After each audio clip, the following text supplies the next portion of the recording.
Afternoon, Chris here from Griffiths Heating. We're doing a boiler change and 7 rads today for the next 3 days. Cast iron conventional boiler out, 7 rads out, 7 new rads in, new combi, vertical flue. We're in a bungalow, so that's nice and straightforward.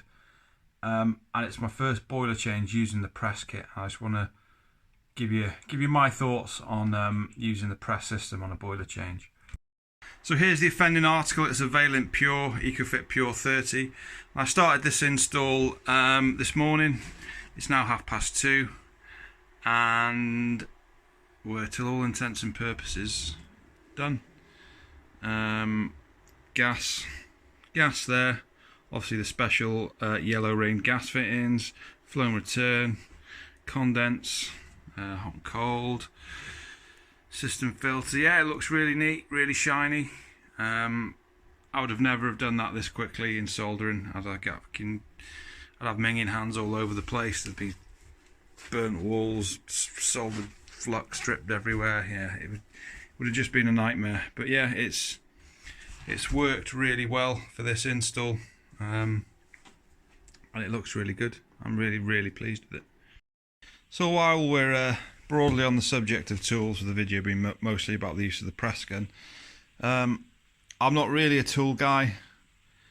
I mean, that there is pretty much all the power tools that I own. I've got a multi-tool on the van, and I'm with the DeWalt system for no other reason that when I first started out, the cheapest twin pack available at the time was the DeWalt Twin Pack, which gave you 3 batteries and a charger just to get you started. So that's why I went with DeWalt, just because at the time when I was starting out a few months ago, the best offer was for DeWalt. If I started this month, it might be a Milwaukee. If I started the month after, it could be Makita. I mean, I got that Makita drill because it was more powerful than the DeWalt version. Well, that's the cord, but the corded DeWalt version, it was 100 watt more powerful, and it was like 50 quid cheaper, and that has been probably the best drill that I've ever owned. It's plenty powerful enough for core drills, as long as the wall's not wet. And yeah, that's the extent of my armoury. Not a tool guy, don't care for tools, want to keep the money in my bank account, not into tools, if I'm honest. But the best thing about this job is the customer has gone out of their way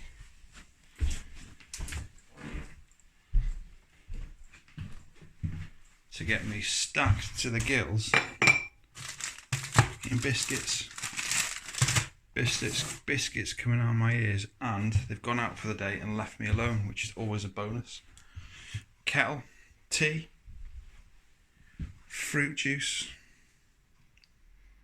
bang on. I wish every job was like this. So the rest of the job is a pretty standard affair. It's an old 1970s house that's getting renovated, as you can see by the carpet. Classic 70s. Big 2.5 metre rad under the window, that's getting shrunk down to 2 metre by 300. Same again over there, 2 metre 300. Evolution wet vac, game changer. The old boiler was in there, so that's where the circs come through for the boiler. And yeah, just upgrading the rad positions. Got the roll and stroll down. I won't show you around everywhere because it's someone's house. But yeah, rad there. And an outhouse. And a little secret rad out here. Swapping it for that centre rad compacts. Don't like centre rad compacts. It's just when I priced the job, new branch manager accidentally priced me for centre rads, and I didn't realise, so I've had to have them.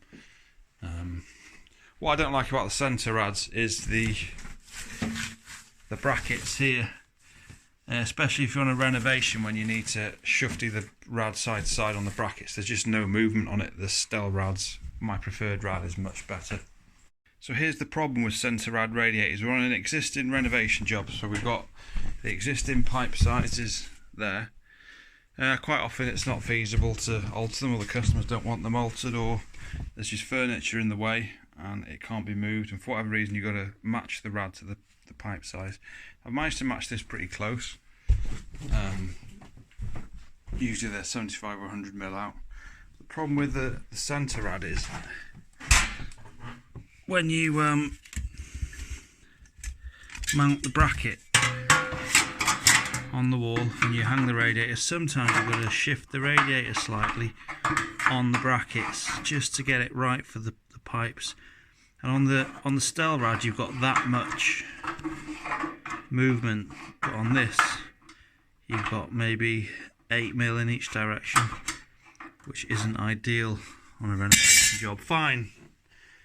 Well, it's not even fine. Well, I suppose it's fine if you're doing a full heating job and putting the pipes in from new, but I don't like it, and they always arrive damaged. The cases pop off easily. Don't like them, but we've got to suffer them for this job.